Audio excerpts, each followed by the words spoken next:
Bom dia, meninos e meninas do quarto ano. Vamos começar a nossa aula de hoje?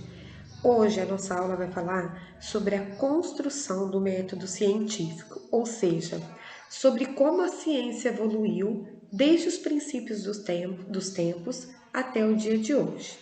Então, para isso, vocês vão pegar a apostila grupo 4, que a gente já vai começar a grifar os aspectos mais importantes juntamente com a explicação da tia Letícia. Vamos lá? Vocês vão colocar a apostila de vocês na página 158. E aí vocês vão grifar o seguinte: desde o século XVI, os avanços social e tecnológico da sociedade estão associados diretamente ao desenvolvimento da ciência. Os cientistas encontram soluções para muitas dificuldades cotidianas.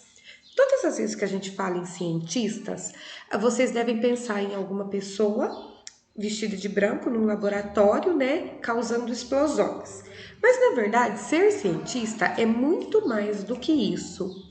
A função principal dos cientistas é descobrir meios para facilitar e resolver todos os problemas do nosso dia a dia. E a gente vai ver como que os cientistas fizeram isso desde épocas em que não existiam tecnologia até os dias atuais. Vamos lá? Página 159 agora. Na página 159, vocês vão grifar. Na verdade, a prática científica pode ser muito mais simples e democrática. Os princípios que orientam a ciência contemporânea podem ser seguidos por qualquer pessoa, pois eles começam com uma vontade natural de responder a perguntas como: o que é isso? Como funciona? Para que serve? Aí, então é o seguinte: a ciência nasce da curiosidade. Quanto mais curiosos nós somos em saber como que determinada coisa funciona, mais nós vamos descobrir a respeito de determinado assunto. Mas para que você consiga elaborar um pensamento científico, descobrir alguma coisa, inventar qualquer coisa que seja, você precisa passar por fases. Quais são essas fases? Elaborar o seu problema ou elaborar a sua solução, testar para ver se vai dar certo, levantar hipóteses que expliquem o que você está fazendo, fazer novos testes para comprovar as suas hipóteses através de experimentos ou cálculos matemáticos. Então, não é bem simples assim você conseguir elaborar uma explicação para um problema, mas é possível. Vamos grifar, né, as etapas e agora vem aqui. Outro princípio fundamental da ciência contemporânea é que nenhuma explicação científica deve ser considerada definitiva. Isso é muito importante, meninos. Por quê? Vamos pegar o exemplo que nós estamos vivendo do coronavírus. O coronavírus é um vírus da gripe, é uma mutação do vírus da gripe, né? Ele não mata pessoas que não tenham problemas ou que não sejam grupo de riscos. Tá. De repente morreu uma pessoa que não era grupo de risco. Então, quer dizer, o que será que aconteceu? Vamos investigar, vamos pesquisar para saber o que é que está acontecendo. Ah, não, dependendo da complicação do quadro, o coronavírus pode matar ou não. Algumas pessoas pegam o coronavírus e têm sintomas como febre, dor de cabeça, falta de ar e etc. Outras pegam o vírus e não têm sintomas. Então, esses são os problemas. Cabe agora aos cientistas, à comunidade científica mundial, elaborar testes em laboratórios para poder entender por que é assim. Hoje, quando a gente estuda ciências, nas nossas aulas de ciências, a gente já tem as respostas. Mas nós já temos as respostas por quê? Porque há anos atrás, algum cientista, ele estudou, testou, experimentou e concluiu o assunto. E como a gente está vivendo agora esse episódio do coronavírus, que é um assunto novo, nada é definitivo. Você não sabe se você vai morrer, se você não vai morrer, se não existe vacina. As vacinas que eles estão produzindo ainda não sabe se vai dar certo. Por quê? Porque eles estão em fase de testar. Nós estamos no teste. E nós só saberemos o produto final no fim de tudo, do processo científico. Então, nós temos o problema que é o coronavírus. E nós estamos levantando hipóteses, ou seja, imaginando soluções e testando essas soluções através de experimentos para ver se vai dar certo, se a gente vai conseguir combater, ok? Então, por exemplo, todo esse processo que a gente está vivendo agora com o coronavírus, ele aconteceu com a AIDS, ele aconteceu com a varíola, com a hepatite, com a meningite, com várias outras doenças passadas, né? Só que hoje essas doenças estão controladas porque a comunidade científica mundial conseguiu estudar, elaborar hipóteses, fazer testes para quê? Para resolver o problema. E se Deus quiser, graças a daqui uns dias, o problema do coronavírus também estará resolvido, ok? Continuando, meninos, página 160, vocês vão grifar. Na Grécia Antiga, os filósofos, eles eram cientistas daquela época, né? E eles estudavam matemática, música, política e astronomia. E naquela época, na Grécia Antiga, só os filósofos poderiam estudar. O estudo, como vocês têm aulas na escola, ele não existia, ele não era algo que todo mundo podia ter. Ele era algo destinado somente aos filósofos. Na página 161, agora, nós vamos falar sobre os principais filósofos e cientistas que contribuíram para vários assuntos que a gente estuda hoje, na atualidade. E o primeiro que a gente vai falar é sobre Aristóteles. Existiu um filósofo grego chamado Sócrates, né? Vocês vão grifar essa parte aqui e eu vou ler ela junto com vocês. O filósofo grego Sócrates e o seu discípulo Platão consideravam que o mundo que habitamos, que é o mundo natural, ele era inferior ao mundo das ideias, e para eles a perfeição estaria no mundo das ideias, e o mundo natural seria apenas um conjunto de sombras imperfeitas. Dessa forma, o estudo dos fenômenos naturais não era valorizado entre muitos filósofos da época. Então, naquela época, antes de Cristo nascer, os filósofos gregos, eles não se preocupavam em estudar a natureza, porque eles achavam que a natureza era um mundo imperfeito. Mesmo assim, Aristóteles, que foi discípulo de Platão, ele quis estudar e observar o mundo natural. E assim sendo, ele começou a admirar a natureza e desenvolveu um raciocínio lógico que deu origem ao método científico. E uma das principais contribuições de Aristóteles foi que, na área da biologia, foi ele o primeiro a fazer a classificação dos seres vivos em 500 categorias de animais diferentes, dividindo esses animais em vertebrados e invertebrados. Então, hoje a gente estuda que os animais vertebrados têm coluna vertebral e os animais invertebrados não têm coluna vertebral. Mas esse estudo ele foi desenvolvido por Aristóteles há muitos anos, há 2.400 anos atrás, uma época em que ele não tinha recurso tecnológico nenhum.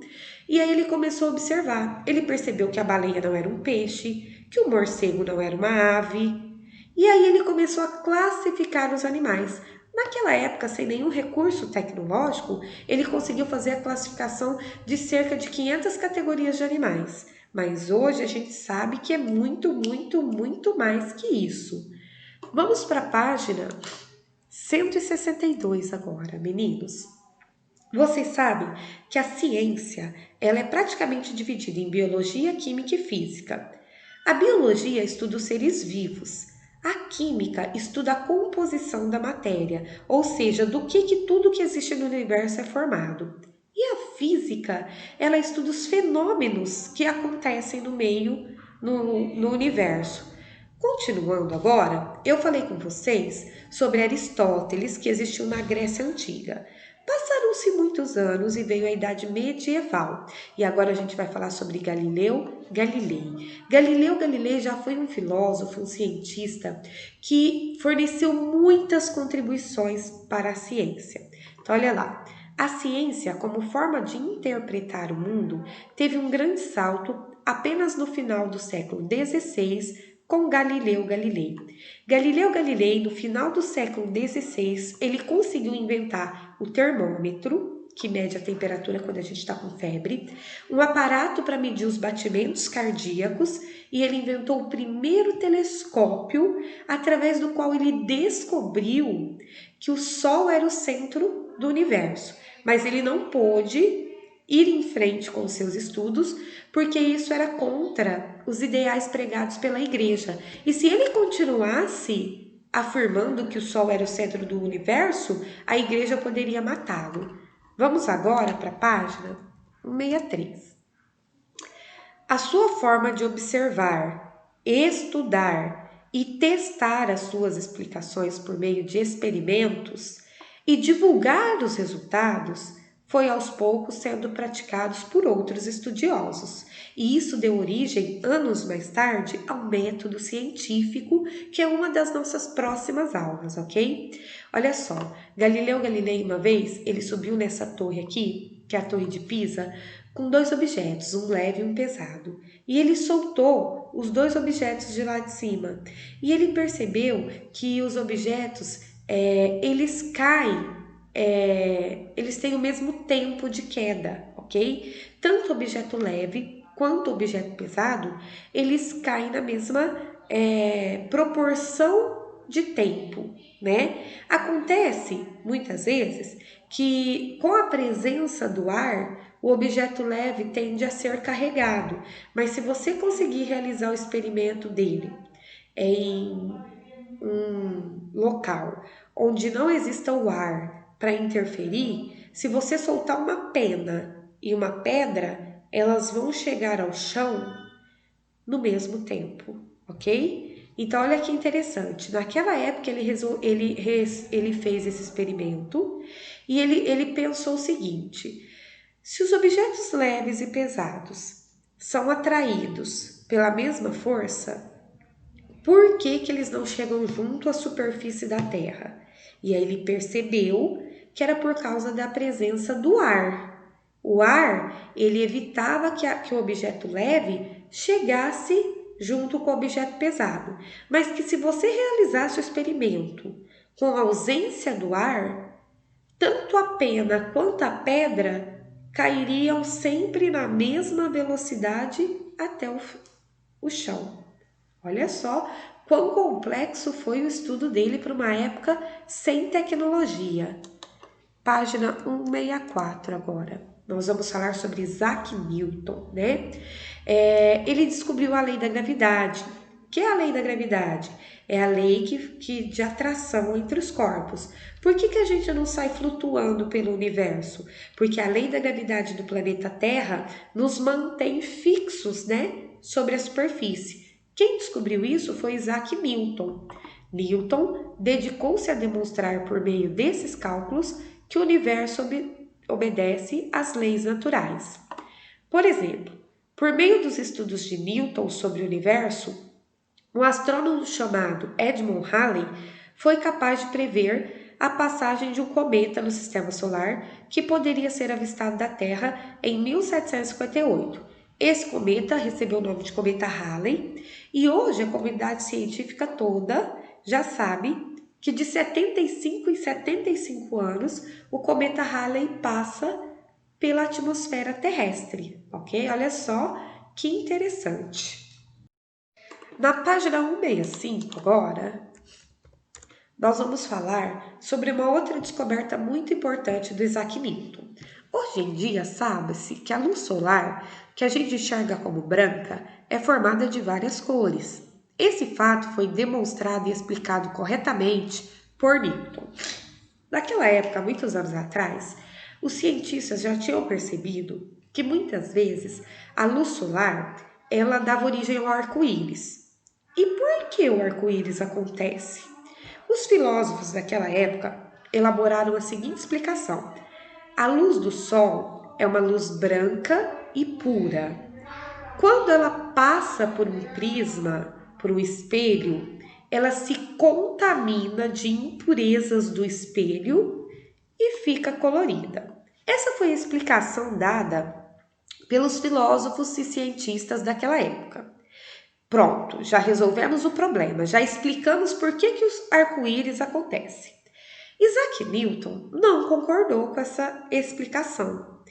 E aí ele desenvolveu vários experimentos e descobriu que outros estudiosos antes de Isaac Newton diziam que era contaminado por impurezas, né? Isso aqui é o que eu acabei de falar. O que ele descobriu? Ele pegou a luz do sol, que era branca, e passou por um prisma. E ele descobriu que, na verdade, a única coisa que o prisma fazia era separar as cores do sol. Então ele descobriu que o sol, a luz branca, não só a luz branca do sol, a luz branca, toda a luz branca, ela é a mistura de todas as cores do arco-íris. E que quando você passa por um prisma, não é que se contamina de impurezas, porque o prisma não tem impurezas. Na verdade, o prisma, a única coisa que ele faz é separar as cores que formam a luz branca. Isso foi descoberto através de experimentos realizados por Isaac Newton. Então, a teoria de que o prisma sujava, contaminava a luz branca com impurezas, ela foi deixada de lado e todo mundo começou a entender que a luz branca é formada de todas as cores e que o prisma só tem a capacidade de separar essas cores. Viram então que nenhuma explicação é definitiva. Se você conseguir um novo experimento que comprove de uma forma melhor aquilo que está sendo dito, provavelmente a teoria anterior vai ficar desacreditada, né? Vai ficar incorreta. A comunidade científica, o mundo da ciência, ele é baseado nisso. Sempre existe uma explicação, mas se alguém descobre uma explicação melhor, essa explicação que existia, ela não é definitiva, ela pode ser mudada. Ok, meninos? Meninos, agora na página 166, nós vamos falar um pouquinho sobre a ciência hoje. Hoje, a ciência é baseada em observação, experimentação, pesquisa e conclusão dos métodos, né? Grifem a palavra métodos aqui. Então, como eu expliquei para vocês no comecinho da aula sobre a questão do coronavírus, nós estamos em qual fase do coronavírus? Nós estamos na fase da observação e da experimentação.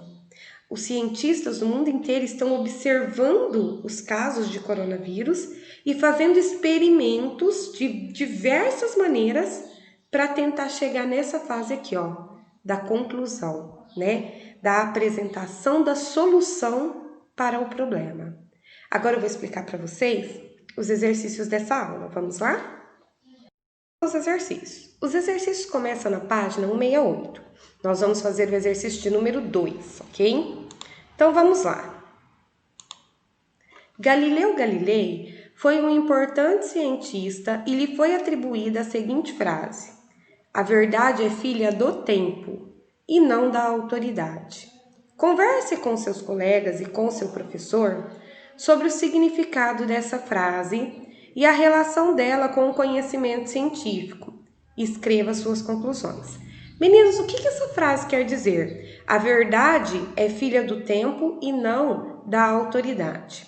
Essa frase quer dizer o seguinte, que com o passar do tempo, todas as verdades científicas, né, todas as conclusões científicas, elas podem ser corrigidas e alteradas.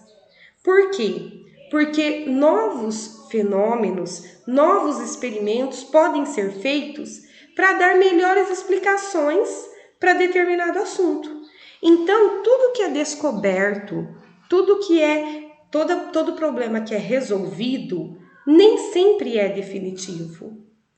Anos mais tarde podem surgir novas soluções, né? Mais eficazes, mais coerentes, mais corretas. Então a verdade, ela depende do tempo e não de uma autoridade. Não é porque hoje eu descobri algo que isso vai valer para o resto da eternidade. Não é assim. Com o passar do tempo, a verdade que eu descobri hoje, ela pode ser corrigida. Então, baseando nessa explicação, você vai elaborar a sua resposta para a questão de número 2.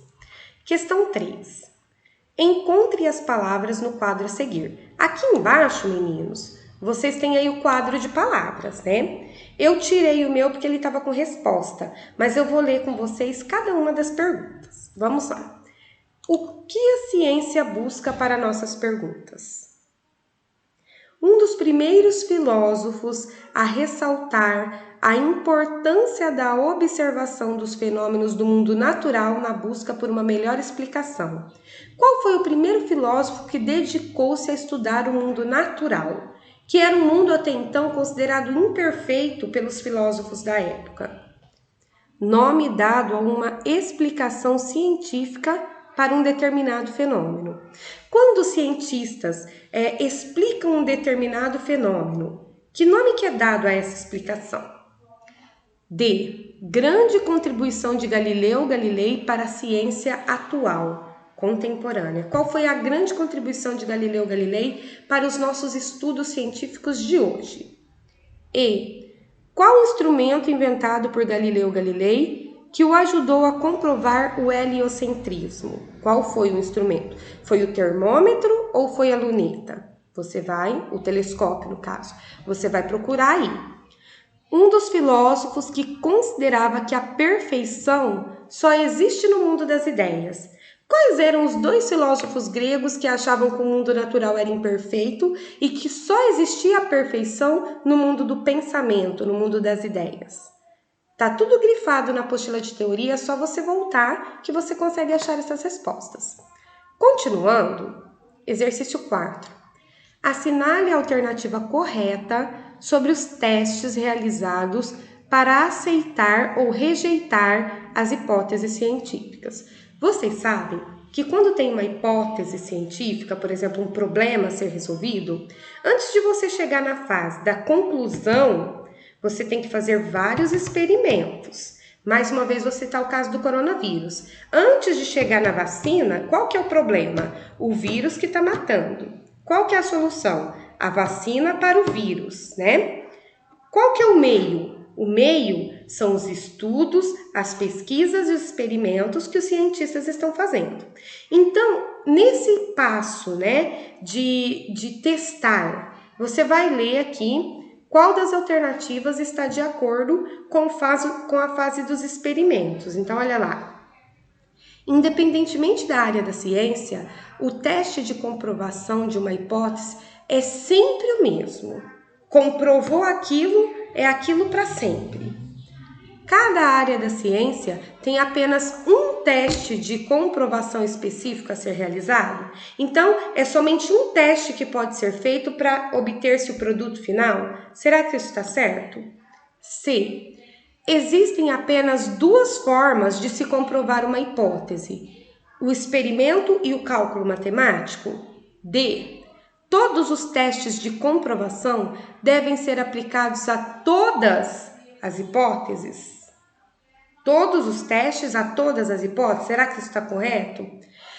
A maioria das pesquisas científicas utiliza mais de um teste para comprovar as suas hipóteses. Então, assim, as pesquisas científicas, elas são feitas com um teste somente ou com vários testes? Você vai observar e assinalar a alternativa correta. Percebam que tem duas alternativas aí que vocês já sabem que não pode ser elas. Mas as outras três, elas deixam a gente com bastante dúvida. Então, pensa direitinho antes de marcar. Meninos, o exercício 5, eu vou fazer com vocês e já vou respondendo, porque eu quero explicar para vocês as respostas, porque vai ser uma revisão de toda a teoria que nós grifamos. Vamos lá. Para ter uma prática científica, é preciso cursar uma faculdade? Não, não é preciso. Qualquer pessoa pode desenvolver uma prática científica simples dentro de casa, como, por exemplo, o que fazer para uma receita de bolo dar certo. Isso é uma prática científica, porque envolve um problema, envolve vários testes e uma solução, ok? Então, a resposta é não. Qualquer pessoa pode praticar os princípios da ciência? Sim, qualquer pessoa. Por quê? É lógico que não é qualquer pessoa que pode descobrir a vacina para o coronavírus, mas várias pessoas podem descobrir outras coisas relacionadas às ciências que vai facilitar a vida do ser humano. E isso é ciência, isso é princípio de ciência. Uma pessoa consegue fazer ciência sozinha? Sim ou não? Não. Ela precisa de observações, ela precisa de contatos, de pesquisas de outros cientistas, de conversar com outras pessoas, então sozinho não.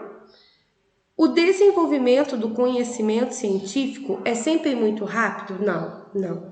Exige muito tempo, exige muito estudo, exige muita dedicação. A prática científica começa com uma dúvida, uma pergunta ou uma curiosidade? Sim. Sempre começa com um problema, com uma pergunta, com uma curiosidade, com uma dúvida que surge.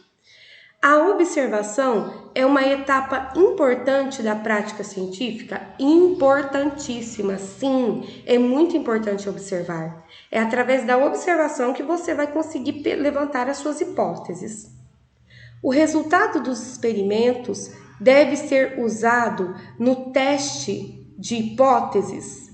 O resultado dos experimentos deve ser usado no teste de hipóteses? Sim, o resultado é para testar a hipótese. Será que o resultado que eu obtive, ele resolve? Ele é a solução para aquilo que eu pensei? Depois, próxima.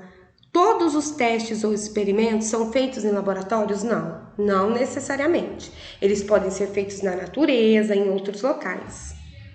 O resultado de um experimento é definitivo, é eterno? Não. Ele pode ser alterado com o passar do tempo e com o surgimento de novos estudos mais eficientes. O resultado de um experimento pode ser corrigido? Sim, pode. Os cientistas discutem suas hipóteses, testes e modelos com outros cientistas? Sempre. A comunidade científica, ela sempre trabalha em discussão, um discutindo com o outro os seus resultados, seus testes, suas comprovações. Então, essa resposta é sim.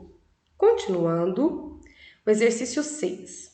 Você vai usar esse espaço aqui para pensar em alguma coisa que não foi inventada e que, se fosse inventada, poderia facilitar muito a nossa vida.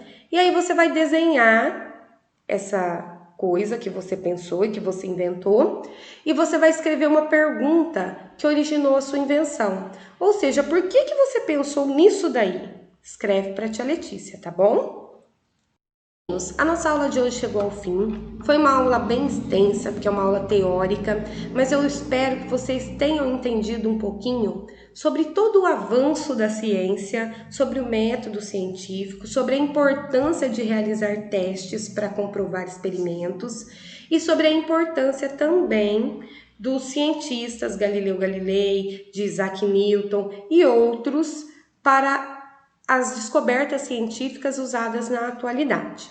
A tarefa de hoje é você enviar foto das páginas 158 até a 171 do grupo 4 agora, ok? Nós começamos hoje o grupo 4. A aula chegou ao fim. Beijo para vocês e até a próxima aula.